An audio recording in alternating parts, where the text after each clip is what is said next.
Assalamualaikum warahmatullahi wabarakatuh. Saya Raisa Humaira dari Prodi Ekonomi Syariah Fakultas Ekonomi dan Bisnis Islam UIN Araniri Banda Aceh ingin menjelaskan materi dari mata perkuliahan asuransi syariah, yaitu tentang konsep manajemen risiko dalam asuransi syariah. Yang pertama saya akan menjelaskan yaitu pengertian manajemen risiko.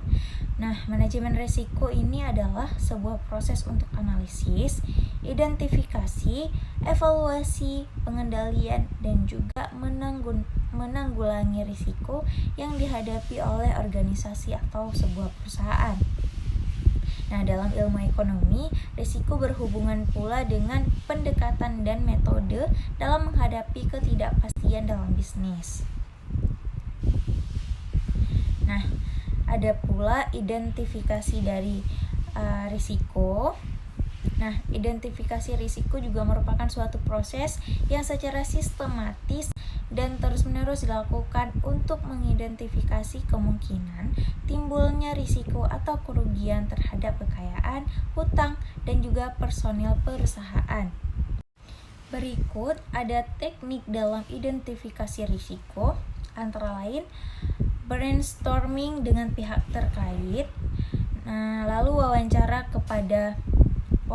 langsung ya kepada pihak yang bertanggung jawab. Nah, namun ada lagi kuesioner, terus analisis proyek sebelumnya, dan analisis SWOT, serta analisis asumsi dari tim pakar. Nah, adapun identifikasi risiko ini memiliki tujuan, yaitu untuk mengidentifikasi hal-hal, kejadian-kejadian atau situasi yang mungkin terjadi yang dapat mempengaruhi pencapaian tujuan organisasi, termasuk penyebab dan sumber risiko, deskripsi kejadian risiko dan dampaknya terhadap tujuan organisasi. Nah, selanjutnya analisa dan evaluasi risiko atau severity dan frekuensi. Nah, evaluasi risiko ini adalah proses menilai dampak dan kemungkinan risiko yang teridentifikasi sehingga memprioritaskan risiko sesuai dengan potensi dampaknya pada tujuan proyek. Nah, frekuensi yaitu seberapa sering risiko ini terjadi, dan severity seberapa serius dampaknya jika benar-benar terjadi. Pengendalian risiko.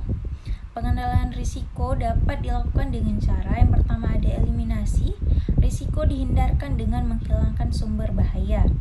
Substitusi, mengganti bahan, alat, atau cara kerja dengan yang lain sehingga kemungkinan kecelakaan dapat diminimalkan. Dan yang terakhir ada risiko yang dapat diasuransikan. Apa saja sih risiko-risiko yang dapat diasuransikan? Antara lain sebagai berikut. Yang pertama, risiko yang dapat diukur dengan uang. Nah, yang kedua, risiko homogen, yaitu risiko yang sama dan cukup banyak dijamin oleh asuransi. Nah, yang ketiga, risiko murni, yaitu risiko ini tidak mendatangkan keuntungan. Dan yang keempat, risiko partikular, yaitu risiko dari sumber individu. Dan yang kelima, ada risiko yang terjadi secara tiba-tiba ataupun aksidental. Hanya itu yang dapat saya jelaskan. Lebih dan kurang saya mohon maaf.